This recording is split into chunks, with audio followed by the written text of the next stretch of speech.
Today's episode is brought to you by ETB Games. ETB Games is, of course, our locals in Alexandria, Louisiana. They are our one-stop shop for all of our card game needs. They have singles and sealed product for the games that you love, like Yu-Gi-Oh!, Magic the Gathering, and Pokemon. Of course, you can also find the accessories that you need, such as sleeves, binders, playmats, and more. And if you're into D&D, well, they have all of your D&D figurines, the paint for the figurines, dice, books, and anything that you would need to play. So be sure to check out ETB Games. There's a link in the description down below. And now, back to today's episode.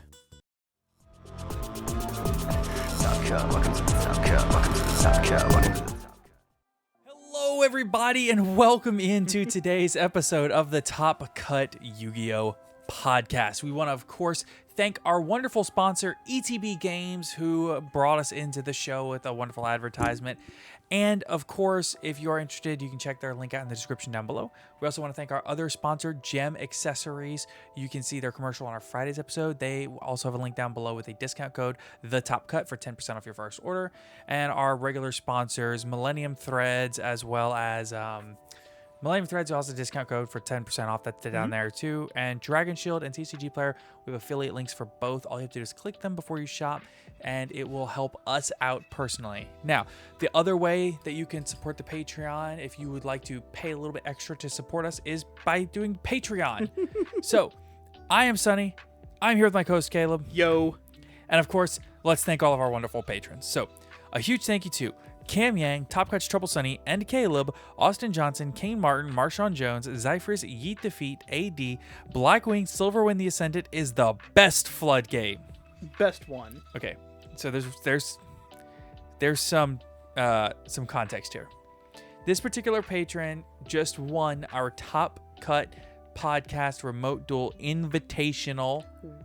Congratulations. Yeah, with Blackwings. They won with Blackwings, and Silverwind the Ascendant was the final card that put the nail in the coffin to win Game 3 of Finals. Yep. Glorious stuff. Full Armor Master's a heck of a card. Yeah. Apparently. So, all right. Then we have Earth Machine Best Deck. Epi, has anyone actually read Toy Vendor? HGH Cyber. I am McLincoln. Jarrett Helton. Draw Monster Cardo. Apparently it's an anime reference to the subbed version of the anime. I was unaware of this. Yeah. Mountain Man, Oatmeal Spaghetti, Owen Alvarado, Pig, quitting the game as a floodgate, Rudolph Sprite Farter. The Top Cut podcast is proudly sponsored by Mystic Mine. I don't tell Caleb these names before we start. Boy, I wish. Oh, man. Unbanned number 95, Konami. Understanding and reading are two different things. Virtually Savior's World. Rogue and Tier 2 are the polite terms for bad deck. Fair. We covered that. Yeah. Aaron Gardner, Asami, Ashless Chaps, Brandon Potter, Duty Booty, Dragon Maidenless Behavior, Drink Every Time Sunny Disagrees with Caleb, Fur Hire Dog Turd, Jerry Beans Man, King Henry, Old Man Red, Pin Code 143, Ray Powell, Shockmaster Did Nothing Wrong, Slaking It Up, Sunny is a Freaky Worm Guy, and Vampire Frauleins, the only waifu a person should have. Isn't that right, Sunny? Isn't that right, Caleb? He's here too. He has opinions on waifus as well. Mm-hmm. Why am I getting called out and targeted here, huh? What's this about? Anyway. All right, so as I said at the top, we do want to, of course, thank everybody that participated in our invitational. Now, let's temper expectations here. It was not a huge tournament. We had 10 people. But that is something. And it is still worth the pride of entering and playing and winning this event. And I am so very thankful for everybody that played in all the remote duel tournaments that were happening weekly. For all the people that came out and played in the invitational. Seriously, thank you so much. And a huge, huge thank you goes out to our moderator team that have been not only doing judging and judge calls for the remote duel tournaments, but they've also been running the tournaments for us because, to be completely honest, we are two extremely busy individuals. And especially Reno Kujika in the server, one of our moderators, actually an admin in the server. He not only runs all of the remote duel tournaments. He also designed, modeled, and 3D printed and is currently painting and doing all the detail work on the Invitational trophy. So please give it up for Reno. We really do genuinely appreciate you. Thank you so much for all that you do. And thank you to the entire moderator team for helping out constantly with the server and everything else. Speaking of, if you are not in the server, it is growing by leaps and bounds, and we would love to have you in there. We have everything that you could ask for. We have channels where you can come in and ask your mailbag questions. Newbie people can ask newbie questions and be promised no judgment, no criticism, nothing like that. A question is a question and it needs an answer. So be sure to join our Discord server, and we are always here to help and always here to be kind and loving people. So now we have a new segment that we want to start. Caleb doesn't know about it because I didn't tell him. Yeah. I clicked the record button and I was like, oh yeah, by the way, Caleb, I'm doing a new segment today that I'm not telling you about. So Caleb has not heard this. This is the first time. I want to do a kitty corner. A kitty corner? Yes. So I would like to, when something funny happens, I would like to tell a story about my son. Because this is hilarious. Okay. And you're going to get a kick out of this. And the people listening, especially those with kids, because I know there are some people that listen that have kids and stuff. They're going to get a kick out of this. So my son is 5 years old, all right? 5.5. And he's at the point now where he sleeps in his own bed in his own bedroom. We don't have an issue. We put him down. We go through our little nighttime bedtime routine, right? And, you know, what we do, we'll read him a book, and then we'll say prayers, and we'll, you know, do the whole little routine. You know, he's got this like routine. He's like, he goes first, you know, mom goes second, the stuffed animals go third, dad goes fourth. We have a routine. And I know where I rank in the pecking order. I'm right below the stuffed animals. So I go in, we do the routine, and then after we do prayers, turn the lights out, mom sings a song, and then I leave, and I usually get him like a drink of water or something. And after mom sings her lullabies, which is actually like 3 or 4 of them, but they're all real short, I come back and I sing my little lullaby to him, which is like a song that I grew up with in my childhood. So I sing to him, and about a week and a half or 2 weeks ago, you know, mom had already gone to bed, and I'm sitting there, I'm singing to him. It's just this serene moment. He's crawled up in my lap. He's snuggled up with me. He's my little dude. You know, I love him to death. And he leans into me and snuggles up close. I'm finishing my song. I kind of fall into the bed, and it's just this blissful, amazing moment of family time, bonding, father-son bonding. He leans in real close. He goes, "Daddy." I say, "What's up, son?" He goes, "Get out of my room." I was like, "What? Get out of my room? What?" I was heartbroken. But, like, I get it. I would also want somebody that's in my bed to get out of my bed so I can go to sleep. Fair. You know what I was expecting? What? For him just to rip this long, loud fart. He does that without saying anything. He doesn't need to announce it. He just does that. But no, that's what I was expecting, was just that kind of relax and then just in the quiet. Yeah, no, but he just leans in. That's just as funny. Yeah. He leans in just the most, just the sweetest, most childlike, innocent tone. And he just goes, "Get out of my room."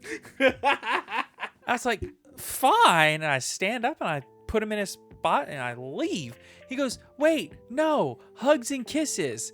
And I was like, "But you told me to leave." So I'm leaving. Right. And he's just like, "I meant after hugs and kisses." I was like, oh, I'm sure. I'm so sure. I was flabbergasted at the gall. You were gobsmacked. Yeah, I was. Anyway, all right.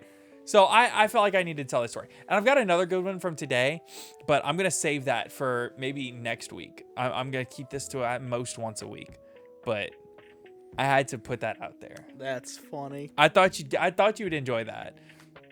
So, now, like I said, we want to thank Andrain. He won our tournament. Great finals match. If you didn't see it, well, we were live streaming it on Twitch, and you should have seen it. It was cool.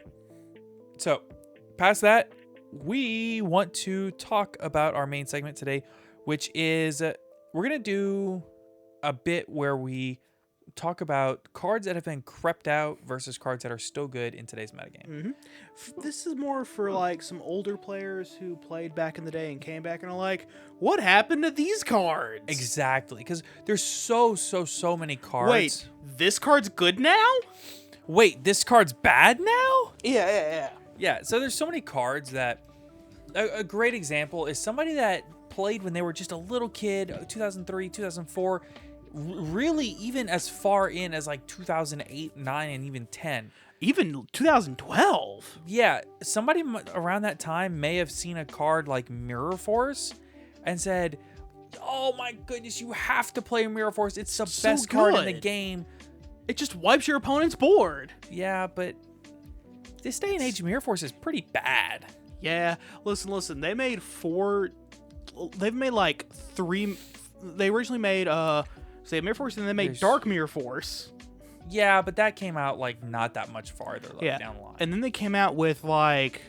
Drowning, Quaking, and Storming. No. It was another Mirror Force, and then the Elemental Mirror Forces. Oh, okay.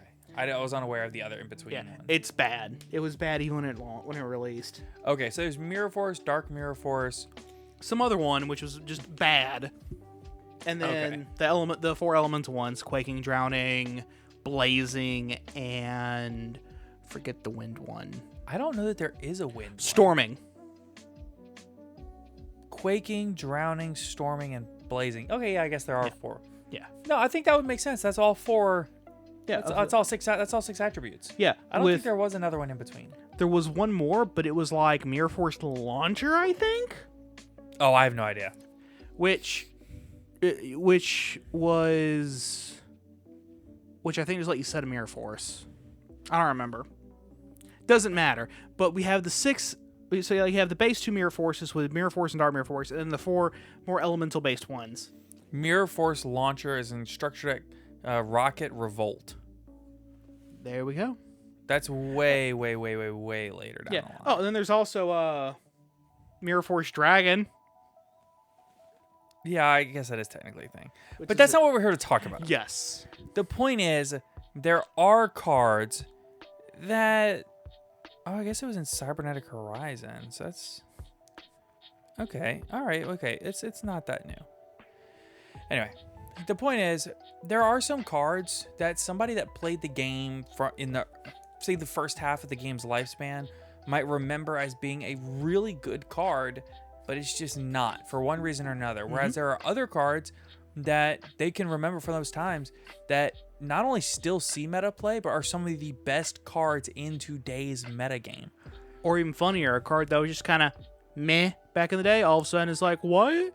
Why is everybody running this? Right, yeah, absolutely. And really, there's a card that really like is the poster child of that. And it was so meh at the beginning that it was really cheap. And then it became so good that it is now one of the most controversial cards on the ban list and is still banned to this day, and that's Max C. Yeah. So Max C, a lot of people don't realize, there's 2 different kinds of like classifications of card in Yu-Gi-Oh! They're the cards that they've come out and they're good, and as the game goes on, they get power crept and they get worse. Yeah. Then there are other cards that are fine, and as the game moves on, they just kind of get better for one reason or another. So a great example of that is Max C. Max C is... I like to call those kinds hidden ticking time bombs. Cards that you might see that have gotten better over the game's history would be things like DD Crow. That was a card that was like fine at the time, but it's amazing now. Maximum Cockroach... Max C, or baby. Max C, as it's called, is also a card that is... It was just kind of fine at first. Yeah, it was just kind of okay because special summoning wasn't like a prevalent thing. You would special summon at most like 3 times. Right, and as the game has sped up a ton, you really see a point now where Max C is not just strong, it warps the entirety of a game, of an entire match, really. All right, folks, time for everyone's favorite game, the Max C Challenge. Will he take it? Honestly, yeah. And it's like, you better kill if you do. Yeah. So let's start off with, though, that cards that no longer see use. So the first place we're going to start with is some battle traps. Mirror Force we mentioned, but also Sakuretsu Armor and Dimensional Prison. They all kind of fall in this category of cards that you don't see them anymore. Circa 2011, these cards were in every single deck list. All of them. I mean... Sakuretsu Armor less so once Dimensional Prison came out, because Dimensional Prison is just Sakuretsu Armor, but better. In a sense, yeah, but sometimes it's really not that much better when sometimes you're banishing a card that they might just immediately turn around and get back using Leviar the Sea Dragon. Yes. So sometimes Sakuretsu can even be better. But the point is, you don't see these battle traps anymore that essentially, when your opponent attacks, it activates it, right? Yeah. So I think the reason for this is that a lot of the times in today's metagame, you have monsters that have ways of removal before a game gets into the battle phase. Oh yeah. So a good example would be the access code talker, right? Oh yeah, just a normal person, normal match where your opponent's building into access code. They might just go into Nightmare Phoenix, pop a card, Nightmare Unicorn, bounce another one. Right. Removal is such a prevalent thing these days that you really don't want to wait until the battle phase and then attack while your opponent still has set cards. Even if you do something like special summoning Dino Wrestler Pankratops and popping the back row. There's so many ways to remove things that it really doesn't make any sense to run a card like Mirror Force or Sakuretsu or Dimensional Prison. So I think the closest you might find to these kinds of things these days is something that turns into like a quick effect removal on your opponent's turn. And even then, you don't really see that as often. Yeah, something like Rokeki Breaker, Phoenix Wind Blast as examples. Right. Mostly because your opponent can out them before they even present anything on the board. Right. Pretty easily. Or even present an out to it before you have the opportunity to properly utilize the card to out something that was actually important, rather than, well, I either use it or I lose it here and get rid of that, and then they just go, cool, whatever, I don't care, and just keep going. Yeah. Now, next we have effect negation traps, such as Fiendish Chain or Breakthrough Skill. So, for those that don't know, I have them both pulled up. Fiendish Chain says, activate this card by targeting one effect monster on the field. Negate the effects of that face-up monster while it is on the field. Also, that face-up monster cannot attack. When it is destroyed, destroy this card. And Breakthrough Skill says, target one face-up monster your opponent controls. That face-up monster your opponent controls has its effects negated until the end of this turn. During your turn, except the turn this card was sent to the graveyard, you can banish this card from your graveyard, then target one face-up monster your opponent controls. That target has its effects negated until the end of this turn. So essentially, you get two uses of it. Right, you get double usage of it. So yeah. I mean, of the two, both of them each have their advantages and disadvantages. The biggest one being that with Breakthrough Skill, if your opponent can't, once it's activated, your opponent has to negate it to stop it. Right. If they don't negate it, it's going to resolve. Whereas with Fiendish Chain, if they have, let's say, a Mystical Space Typhoon or a Twin Twister, pop it, it's no longer being applied. Right. Another thing to think about is that for Breakthrough Skill, if you activate something like, just for the sake of ease, activate something like Card Trooper and mill it, then it's still usable. So something to be conscious of, but at the end of the day, neither of these cards are run. So let's think about why. So kind of like what we said with Mirror Force and Sakuretsu and Deep Prison is that there's a ton of removal inherently built into the game these days. And you might say, yeah, but these can negate the effects of those removal monsters. Potentially. But then they're still removing the threat off the board. Oh, cool. Make Nightmare Phoenix, effect to pop it, cool, negate. Well, it's not a threat anymore to me. I'll just continue on. Right, now I can just take my Nightmare Phoenix and link it off into a Nightmare Unicorn. Right? Bounce a card. Oh, cool, your breakthrough skill did. Oh well, make access code. Yeah, and also these cards have been power crept to a point, right? When you have cards that are powerful removal options these days, even something like even something like Paleozoic Dinomycius. Oh my god, such a good card. Also, you have things along the lines of Ice Dragon's Prison, the new Daruma Cannon. These are all viable options. Terror of the Overroot. Yeah, Terrors from the Overroot. Yeah, these are all viable options of things that remove the issue immediately. They don't just negate the effect. And if you need to negate the effect, a lot of times on your board, you already have an inherent way to negate an effect. You have maybe a Baron de Fleur, or you have an Infinite Impermanence, things like that, which are better ways to negate effects that aren't reliant on maybe getting one use and then your opponent destroying it, and now your card's effect is live again or something. Something else that we didn't mention that I think I should also mention is that those two in particular are only viable going on turn 2 of the duel. So you have to go first to set them. They're too slow. Yeah, way too slow compared to Infinite Impermanence, which is basically the same thing, but you can activate it from your hand too. Yes. And it also blanks a column if it's already set, but... Yeah, exactly. So the next card to talk about is Forbidden Lance. Now, Forbidden Lance is another one I have pulled up. For those that don't know, it says target one face-up monster on the field. Until the end of this turn, that target loses 800 attack, but it's unaffected by the effects of other spell traps. And this is a quick play spell card.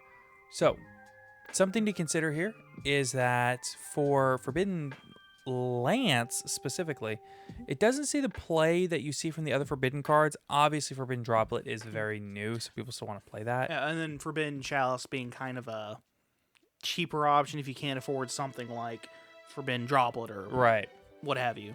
So, Forbidden Lance is a little bit different in that when this card was played, it was really relevant to be able to make sure that your monsters stuck, because one monster effect getting off was so much more important at this time in that 2012-2011 time frame. One monster effect resolving was infinitely more important than it is today. Oh, not even just like resolving a monster effect. In some cases, just getting a monster to stick on the board. Right, and this slower game state that we see today, or that we saw back then, you don't see that slower game state today. So it's something like a Forbidden Lance. Let's say you're going second, and you open your hand and you have a Forbidden Lance. That card is completely useless until you get to your turn. Now, once you do get to your turn, your opponent has already established their board. Probably set some back row. Right. And they probably have a hand trap or two in their hand. So guess what? Their hand traps aren't bothered by Forbidden Lance. Because it only affects spell traps. Right. Now, at the time, however, when it came out, it'd be like, oh, your opponent's going first. They'll normal summon, let's just say, what was the Gemini one that was random? Hero. Neos Alias. Yeah, normal summon Neos Alias, set 2 back row, pass. Right. So you go, normal summon monster. They flip, Gemini Spark. You need this monster to stick. Forbidden Lance is the perfect result. Because not only do they lose the Neos Alias, they don't destroy your card. Right. And they don't get to draw a card. Right. So it had so many applications in the metagame. Oh, yeah. And then, of course, you could also always use it offensively, not just defensively. Absolutely. You could use it in the damage step to reduce your opponent's monster's attack by 800 and kill that monster. And sometimes that was like a worthy use of that card. Just like sometimes you'll use Forbidden Droplet for no other reason than to half the attack of your opponent's monster. Exact same thing. Yeah. But Forbidden Lance doesn't see play now because, like I said, let's say you go, even if you go first, you The only time I could see this card being used today is if you run it exactly so that one of your cards doesn't get negated by Dark Ruler no more. Actually, you could do it with Dark Ruler no more. You're opposing Forbidden Chalices, Infinite Impermanence, and Forbidden Drawblet if your opponent did not send a spell. Right. Now, if they did send a spell, you could still, like, activate a trap card, then chain Lance to the trap card. In theory, yes. And still protect it. Protect one of your monsters. But those exact 5 situations, which may seem like a lot, but you also got to remember there's also Ash, Veiler, any number of hand traps. There's a lot there. There's a lot going on. It can also theoretically protect you from Lightning Storm. Okay, so there are theoretically board breakers that it could protect you from, yes. But it protects one monster. Right. I would rather run something like Solemn Judgment. To just stop the whole card to begin with. Yeah, because a lot of times the board breakers in today's metagame are simply so impactful that I would rather just stop the card altogether. Yeah, as opposed to just protecting one. Right, exactly. So, I would say that Lance at this point in time is just kind of underwhelming. Mm-hmm. So, it's a cool card. It's got some niche uses, but not worth it. Next we have Gorz, the Emissary of Darkness, and Tragodia. Now, I think that these are pretty much the same thing that you could say about the battle traps, but for the sake of it, we'll say Gorz and Tragodia both are roughly the same thing. So Gorz says if you have control no other cards on your field and you take battle or effect damage, then for battle damage, you summon Gorz and then you summon a token equal to the amount of damage you took. For effect damage, you summon Gorz. You summon Gorz, and then you burn your opponent for that same amount of damage that you took. So, if you burn me, I burn you back. Yeah. To be fair, that has exactly one hilarious use. What's that? Your opponent burns you in time, you drop Gorz and burn them back. Dude, that would be so, so funny. Could you imagine siding Gorz into game 3, going into time when you're going second? Yeah. And then your opponent like combo, burn with burn, and then you're like, Gorz? Burn you back? Could you imagine the gall? Yeah, just, no, we're drawing. Oh yeah, sorry, it's going to be a draw. I'm not giving you this win. Honestly. Holy guacamole. So, Gorz was actually so powerful at one time that it was a limited card. Not only was that card limited, it actually changed how players played the battle phase forever to this day. Yeah, you'll still see people do it where they'll attack with the lowest attack point monster first, and then go in ascending order. Yeah. So Tragodia was pretty close to the same thing. It was anytime you took battle or effect damage, you could summon Tragodia from your hand, and then Tragodia's attack is the number of cards in your hand times 600. So if you have 4 cards in your hand, he has 2,400, 5 cards, 3,000, etc. So, but the reason you don't see these anymore is because most of the time, if I would rather run more impactful hand traps. Yeah. Again, things like Infinite Impermanence, Ash Blossom, Ghost Bell, Effect Veil, or whatever. I'd rather run those more impactful hand traps. It'd be like running Karibo. Right. You're running cards for the absolute worst case scenario, which means that you're planning on getting to that point as opposed to just planning to not get to that point. Exactly. So it's really, really preferred, for me anyway, to go ahead and stop them before they get there, and not have to worry about when I get there, them timing their attacks individually, yada, yada, yada. Yeah. So. I know, because then of course there's also that issue of, okay, attack, deduct life points. Gorz? No. Attack, deduct life points. Gorz? No. I mean, it was never an issue before. Yeah, but I have literally seen people go, swing? And just that look and that pause where like the person's holding their breath like, please no Gorz. Dude, I've done that more times than I can count. Edison really do be like that. Yep, just... So the next card is Mystical Space Typhoon. Ooh. This card is strictly no longer sees play because it's been power crept. Yeah, there are 2 versions of it that are just better in every way. At least. There's actually several that are just better in every way, but there's 2 primary ones right now, in Twin Twister and Cosmic Cyclone. Yes. So, Cosmic Cyclone. None of which negate. Yeah. Cosmic Cyclone says pay 1,000 life points, banish 1 spell or trap card your opponent controls. It's MST, but it banishes it. Right, and life points are a resource, just like anything else. Only the last one matters. Yep. Ask any Dynamorphia player, they'll tell you. And Twin Twisters says discard 1 card, destroy up to 2 spell or trap cards your opponent controls. It's Twin Twister, but for... It's Twin Twister. It's Mystical Space Typhoon, but for 2. Yes. So, actually, it's not even that your opponent controls. It's just 2. Yeah. So, Twin Twister essentially says you can discard a card to pop 2. Now, this is relevant in certain situations where... And they're all quick play spells. Yeah. So, Cosmic would be better in certain matchups like Eldritch, where you want to cut them off of their resource engine early. Or, right now, Cosmic is a little bit better because of Mystic Mine is a good card. But...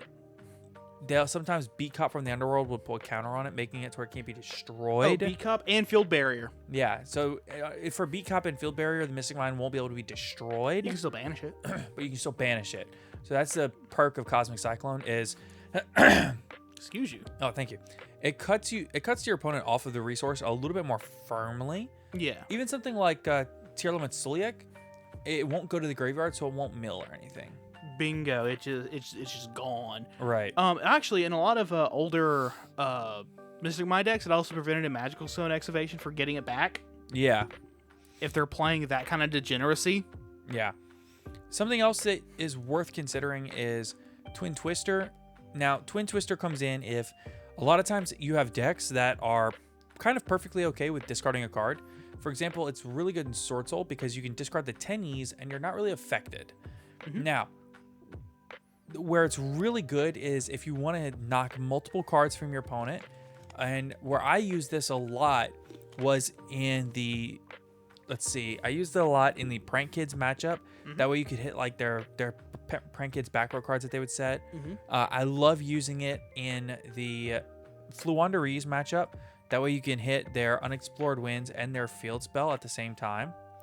And the other place that I really like using it was against the... Oh gosh, I'm losing the name of that deck. It was a meta-relevant deck for a while. You could use it against Tri-Brigade too to pop the Revolt, but that wasn't quite as good. Oh gosh. I mean, it's better against most trap decks that aren't Eldritch. Yeah, and even then, it's fine against Eldritch. There was another deck that would like search out 1 or 2 back row cards and set. It's like a mid-rangey deck. And for the life of me, I've just completely lost it. I'm going to start spitballing Altergeist. No. Well, I mean, yeah, but no. Maybe Branded? Branded, that was it. Because you could pop the Branded in red. Yes. That was exactly it. It was Branded. Thank you. Yeah, so you could use it against Branded. So if you have a deck that has those specific back row cards that they search out that they need to get the timing and the interaction correct on. And then like they'll also set more than 1 card. Twin Twister is the better option there. Yeah, definitely. For sure. So, next we have Honest. I feel like Honest kind of falls into the same vein of things as Gores and Tragodia and even the battle traps. Yeah. And that these battle hand traps just aren't as impactful because you don't want that monster just sit there because it's just sitting there waiting to be destroyed or popped. Oh, yeah, no. Yeah, and then like, even if it does go off, you're outing a monster. Well, to be fair, if you with Honest and by extension Dishonest, as I like to call them, with Dark Honest, they definitely dropped the ball there. You are basically letting yourself survive a turn, and I've seen some instances where it's turned into an OTK because they declared an attack. Yeah. All they need is a monster with 8,000 attack points or more, and boom, it's hilarious. I've done it twice. Once was on a video game. So, the next card on our list is Solemn Warning. Ah, yes. The second and third member of the Solemn Brigade.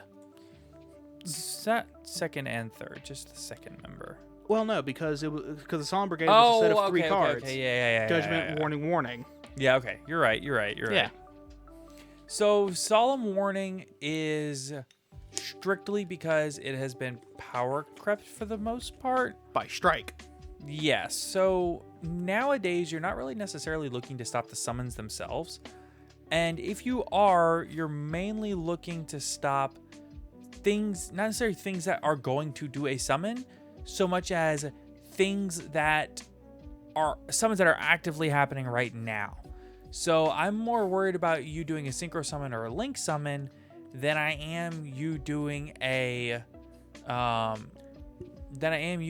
like a activate E-Telly or activate Monster Reborn or Rocket. What was the name of it? Rocket. No. Quick launch. Quick launch. Yes, thank you. Yeah. We're helping each other out here today. I kept thinking boot sector launch because launch is still in there. Yeah.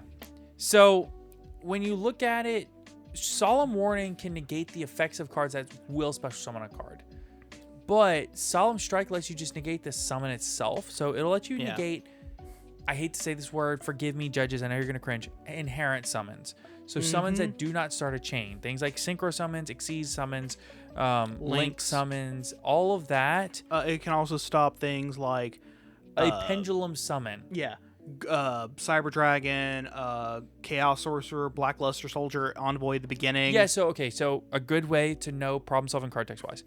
When you look at the card and you read the effect and it says special summon this card from your hand. Now, if it says from your hand in parentheses, that means that the summon does not start a chain. That is a fantastic indicator. Yes. But for a good example of one that does start a chain is the Tenyi monsters. Yes. So if you read the Tenyi monsters, they say if you control no effect monsters, : boom. That : right there indicates that it is a condition to activate an effect, and that it is an activated effect. Mm-hmm. So look for the : as activation condition or the semicolon as cost. Those will indicate that it is an activated effect. Whereas if you look for the parentheses around from your hand, so like Incredible Ecclesia the Virtuous, that is a summon that does not start a chain. So it just summons. It just happens. Now, those summons are scarier because you're not worried about something like quick launch, things like that. You have Ash Blossom or whatever to stop those. But Solemn Strike can still stop the summons that actually matter, which is the summons that don't start chains like Synchros, Exceeds, and Links. Great example. Special summon Ecclesia Virtuous, activate her effect. Boom. You got him. Yeah. So Solemn Strike, you can stop her summon because the summon doesn't start a chain, or you can stop her on the effect. Right there, it might actually be better to stop her on the effect because that way they can only use that effect once per turn. Yes, because it's that way if they...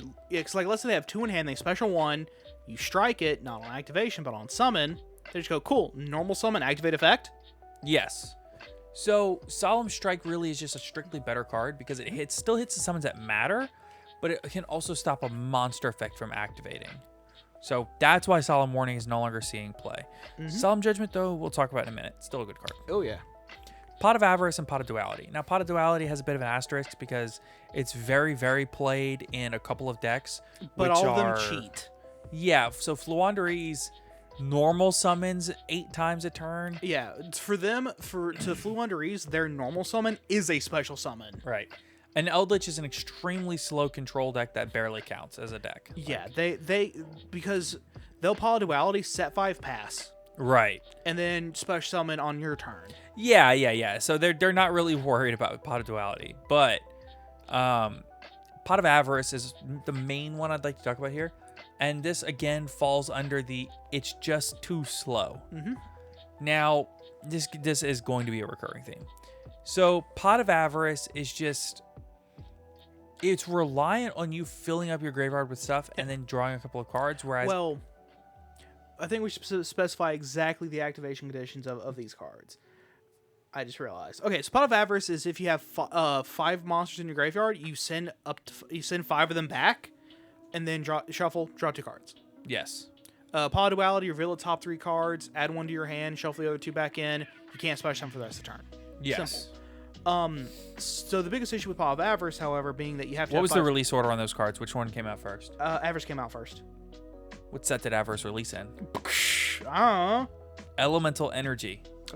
All I know Early is GX. All I know is I have a gold rare, and that's at the time was the highest rarity. Yeah, no, it wasn't. Ultimate Rare has always been the highest rarity. It's just that we've never seen them in person because they're so expensive and outrageously difficult to find. Anyway, so like it requires you having 5 monsters in grave. If you have 5 monsters in grave, you're either probably about to win or probably about to lose. Yes. So the 2 draws aren't going to help. Also, honestly, it's a good thing to have monsters in your graveyard now. So yeah, exactly. All right, Cyber Dragon. This card's still playable in a Cyber Dragon deck, but yeah, it's like the worst card in the Cyber Dragon deck. Literally, the best, the reason why Cyber Dragon players run Cyber Dragon now, at this point, as far as I know, is normal summon Cyber Dragon Core. I think it is the one that's like 300 attack points. There's a couple of them that are like that. Yeah, and then they just machine dupe it into 2 Cyber Dragons.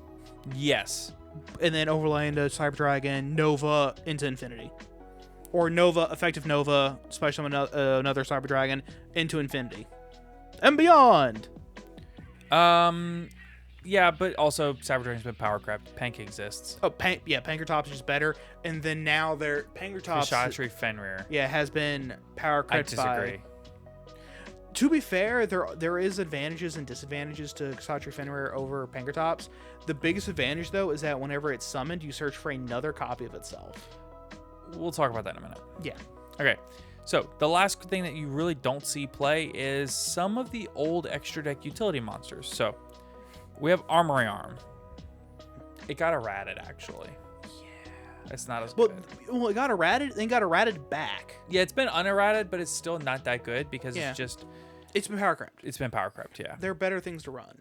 Maestro the Symphony Djinn. So for those that don't know, Maestro the Symphony Djinn is a generic rank 4 Xyz monster that says, once per turn, you can detach 1 Xyz material from this card, then target 1 face-up attack position monster your opponent controls, change it to face-down defense position.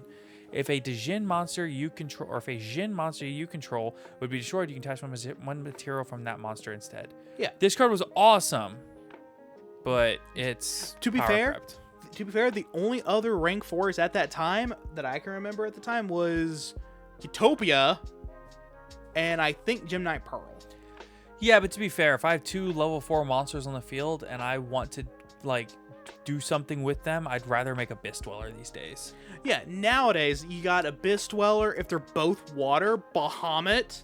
Yeah, and then that leads you into a negate. Yeah, Bahamut Shark, or even funnier, if you have Gozen match set, you can also just make Stealth Kragan. Okay, new pop quiz. Which came out first? Maestro the Symphony Djinn or Abyss Dweller? Maestro.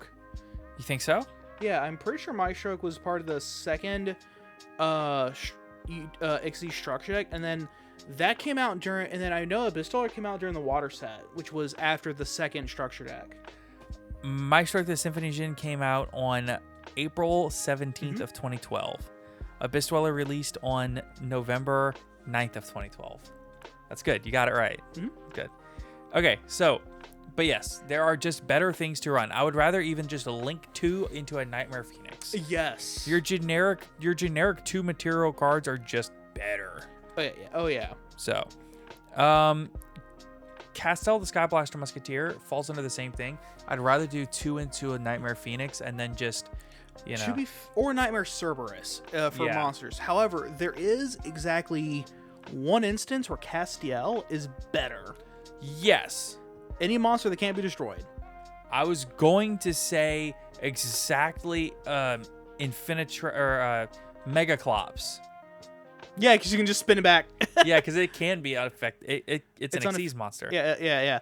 But literally any monster that can't just normally be destroyed, it's actually a great way to out it. Yeah. The issue is that a lot of monsters that can't be destroyed also can't be targeted. Yeah. Which then kind of defeats the point. But still usable. Yeah. It's just there's a lot better things to run. I have Diamond Direwolf and Exciton Knight here. Same thing. I would rather just run Divine Arsenal AA Zeus. Yes. It does what they do, but infinitely better, and it stays on the field. Yeah, Diamond Dire is detach 1, then you target a monster on your opponent's field, and a Beast, Warrior, Winged Beast on your field, and destroy them both. I think it's just a beast. No, it's one of the tri-types. Is it real? Is it the first one that was a tri-type? No. Oh. Tri-type has been a thing for a long while. Really? They just didn't really do anything with it. Beast, Warrior, and Winged Beast as a combination has been a thing. Oh. But like all the previous cards, all were terrible. Okay. And Diamond Dire was their attempt at making it playable, but Diamond Dire was only ever used in like Fire Fist. Pretty much. Because they were all Beast Warriors. I know, it was a good rank 4 monster. Yeah, because you could it was 1-for-1 removal. Yeah, it was generic, and then you could attach, target itself, and one of your opponent's monsters. It wasn't a monster. I think it was a card. It might have been a card. I don't fully remember. The only time I used it was to pop my Barong in one of their monsters. Yeah. Next you have Gaga Cowboy. With an asterisk. Yeah, so this card did not see meta relevant play until right now, where rank 4s are really good and the time rules are really bad.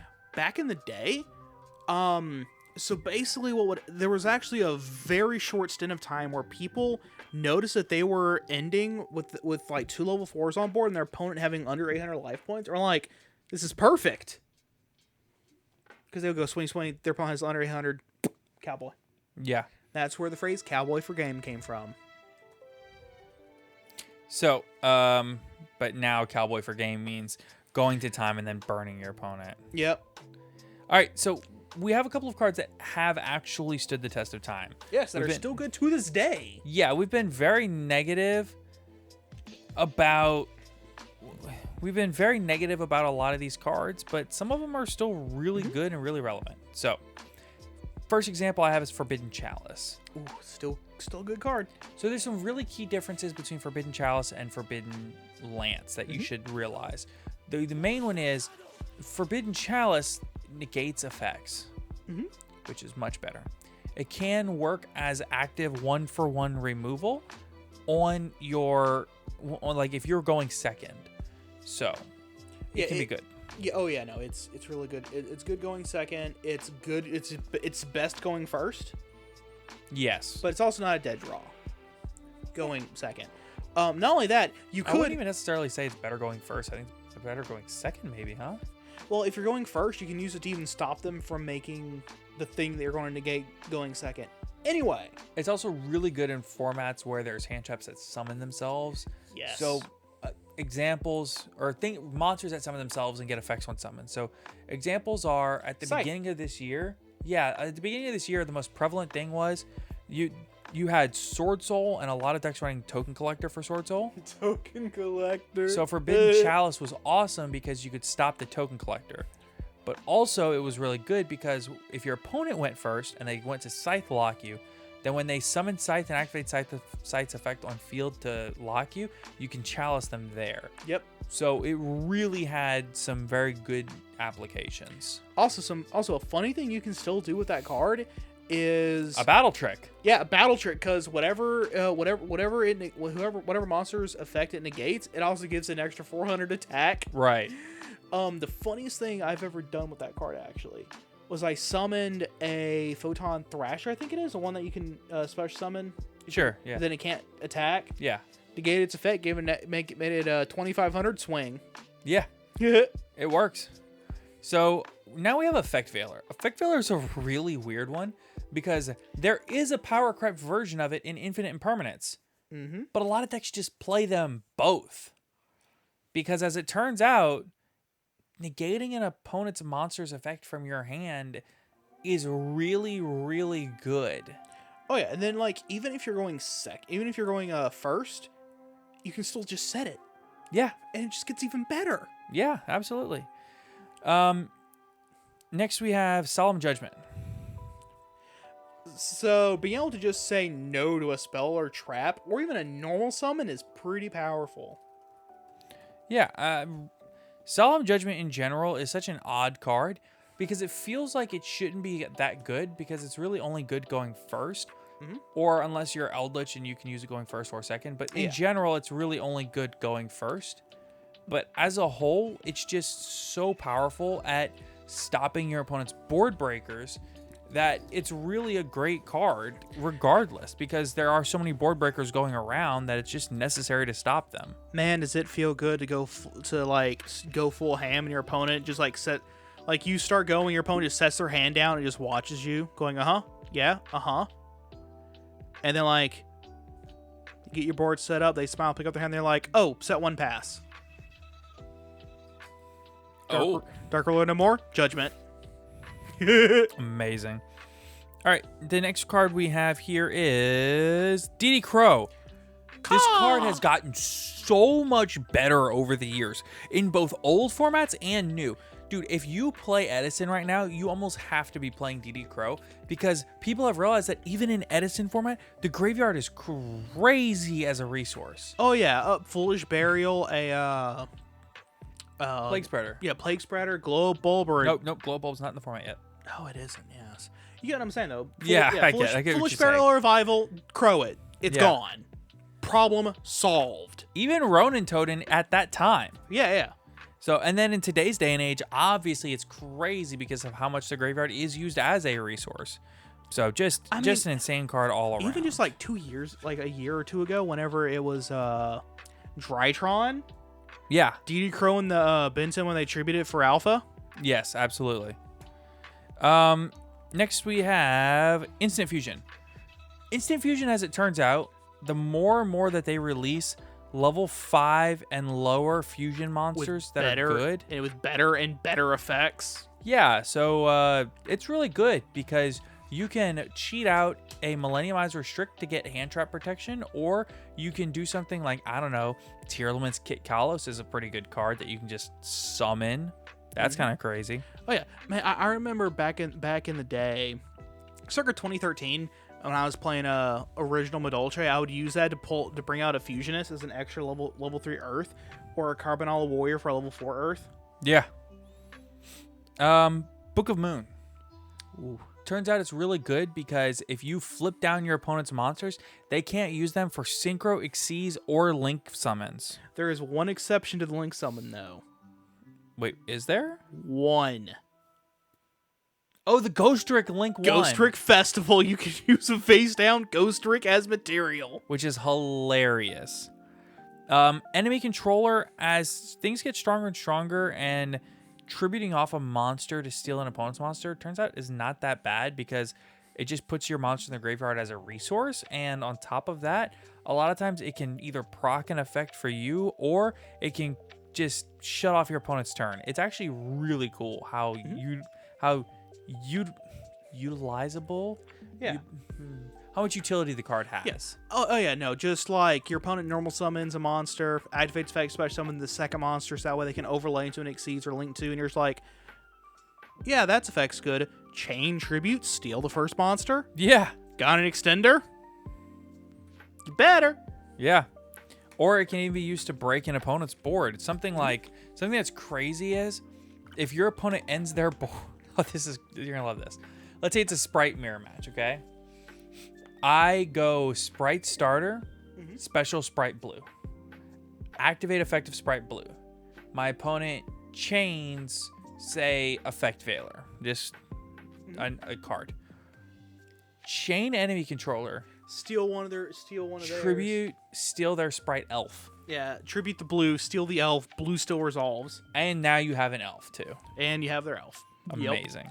Yep. It's got a lot of utility in instances like that. Oh yeah. And then there's like the rare, incredibly rare instances where just switching one of your opponent's monster defense mode helps. Yeah. Incredibly rare. It can come up. Imperial Order. This is so funny. This is a card. Funny, hilarious story. That stood the test of time so well that it came back with an errata, making it worse. It got nerfed. And then still was so good that it got banned again. That is a crazy thought. Konami be like, yeah, we fixed it. It's perfectly balanced now. It was not perfectly balanced now. Yeah. Harpy's Feather Duster. This card came off the ban list, and as it turns out, it's still really good. Not so good as to just immediately shut everything off like Imperial Order, but still, good card. Yeah. And the last one that I have here is Dino Wrestler Pankratops. I would like to make an argument that Dino Wrestler Pankratops is still not power crept, even though we have seen Kshatri Fenrir and Alpha Master Beasts. Okay, so the thing about... Hand me the top card of that pile right there. Yeah, it's a Fenrir. Yeah. I just happen to have a Fenrir sitting there on my desk if Caleb can reach it. Yep, okay. So, Kshatri Fenrir says, if you control no monsters, you can special summon this card from your hand. You can only use each of the following effects of Kshatri Fenrir once per turn. During your main phase, you can add one Kshatri Fenrir monster from your deck to your hand. When this card declares an attack, or if your opponent activates a monster effect, except during the damage step, you can target one face-up card your opponent controls, banish it face down. Yes. This card is, like, fine. So, the biggest thing about it is that, yes, it does banish a face down. But it has to act. But your opponent wants to activate an effect, or Fenrir declare an attack. Compared to Pankratops, which is just quick effect, tribute it, pop a card. Yes, Pankratops is strictly a better card. And then... the funny thing with Alpha, though, is you can summon it, effect bounce another card, and keep it. Even funnier. Okay. Effect summon it, effect bounce itself back, summon it again. Yeah. Which is funny. You can do that. Can't bounce a second time, but... I think Kshatri Fenrir is fine because it represents one form of interruption, which is fine, but it's really slow. Yeah, but I think the biggest thing about it, though, is the fact that it can search another copy of itself. Yeah, and I get it, right? That's in theory, that's crazy. But that one extra copy of itself is really slow. You can't... I don't think you're going to be able to summon it this turn. Well, let me ask you something. Okay, well, the summon is only once per turn. So, in theory, if you clear the Fenrir from your field and then also have no other monsters on your field, you can summon it again. But, I mean... So, I think part of it, though, is... Like, let's say you're going second, your opponent has their board established. Let's say it is the classic Chijiao Barone board, right? Sure. Your opponent special summons it. So I summons a Fenrir. You can't act... Yeah, both your negates are gone. On special, both your negates are just gone. Yeah. I don't think that Pank is power crept yet. I think Fenrir is a cool, utilizable card, but I do not think it's a mandatory 3-of in every deck. I really don't. And I know that's crazy to some people. If Sword Soul was the deck to beat in the room, I could see a situation like that. Well, any deck where they're more focused on having like 1 or 2 interruptions, maybe 3 at most, because then that one Fenrir just eliminates both of the monsters. Yeah. Both the interruptions. As opposed to Pankratops, which can only interrupt 1. Yeah. All right. Let's do some mailbag questions really quickly. Yeah. All right. So, what is the next YCS or regional you're planning on going to next? We're going to try to go to the Fort Worth regional in early December. Past that, YCS-wise... No idea. I personally would like to go to YCS Las Vegas in February, but I doubt I'm going to be able to make it to that one. It's my son's birthday weekend, and I don't know if we're doing a party yet for him that weekend or not. We're going to see, but we're going to try to make it to one early next year, maybe March. Hopefully. Hopefully there'll be a YCS Dallas. That would be really nice. Which build were you rooting for to do well in the Invitational tournament? Honestly, I'm a big fan of Black Wings. Listen, when I heard that somebody was wearing Black Wings, I was like, I'm rooting for you, buddy. But I will admit, I was really, really enjoying watching the Dragon Link deck because I'm new to seeing the Bestial Dragon Link, and I thought it was a really cool deck. I was really happy to see that do as well as it did. Oh, yeah, no, that was a really cool deck. Yeah. What are the future decks you want to build? I just want to build Magic and Edison stuff right now. I don't really want to build Ishizu tier, and I don't see anything out past that really interests me. Right now, I'm just focused on beating Ishizu tier. Yeah, that's about where I'm at. I'm still kind of debating between Marincess and Labyrinth. I'm leaning toward Labyrinth more, though, because they're getting another card in the next set, so I'm like, kind of on the fence. And primarily with the Marincess is because they can make an Abyss, the Abyss Dweller, and then fully abuse the Abyss Dweller. Yeah. because they're all waters. So, blah, blah, blah. Okay, next question. Do you know the Muffin Man? Yes, it's Caleb. Next, favorite Halloween How am I the Muffin Man? Because you got that little pudge. Fair.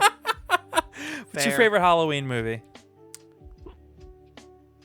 I know mine. It's Ernest Scared Stupid. Solid one. I am really fond of the original Hocus Pocus, but this year I actually watched Hocus Pocus 2. Good movie. Okay, Good movie. If you had the power to do the ban list, what cards would you ban? I'm well documented saying this, but Harpy's Featherstorm, Dimensional Barrier, Eradicator, Epidemic Virus. I would ban Mystic Mind for sure. Artifact Scythe.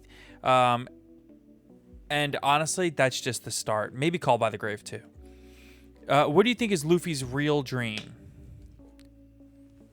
I think he's been well established in saying that he's going. To be fair, it's not a dream if you're just stating it as fact. Okay, Caleb is not caught up. He does not understand what you're meaning.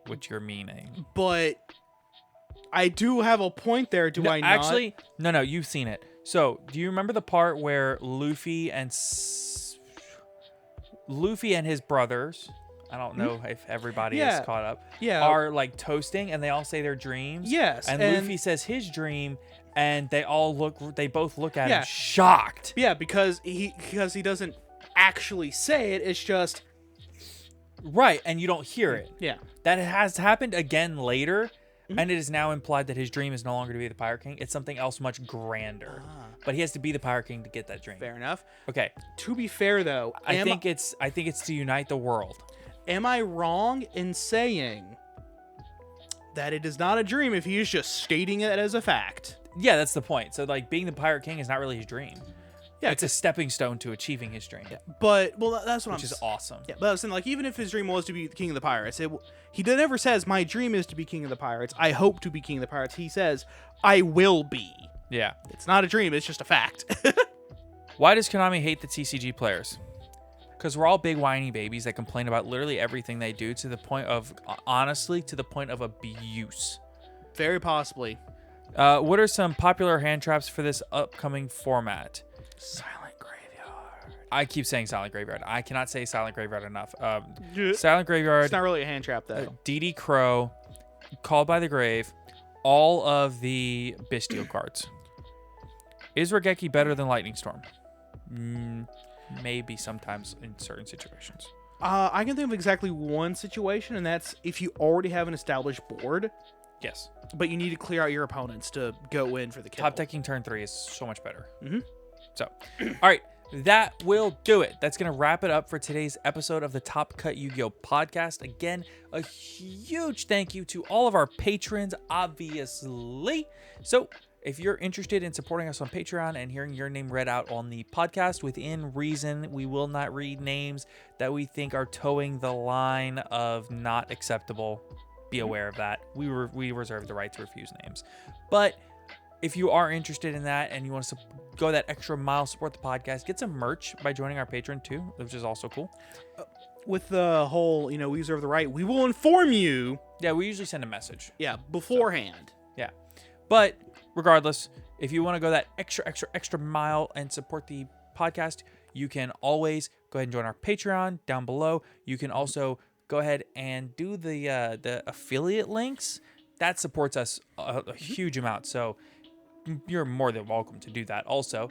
And of course, without a doubt, you can also the simplest way and the cheapest way to support the podcast is to go ahead and share it with your friends, or just leave us a like or a subscribe to our YouTube channel, which we are really needing people to subscribe to, because we would really like to get to 1,000 subscribers by the end of the year, and we're around like 300 350, which on YouTube is like nothing.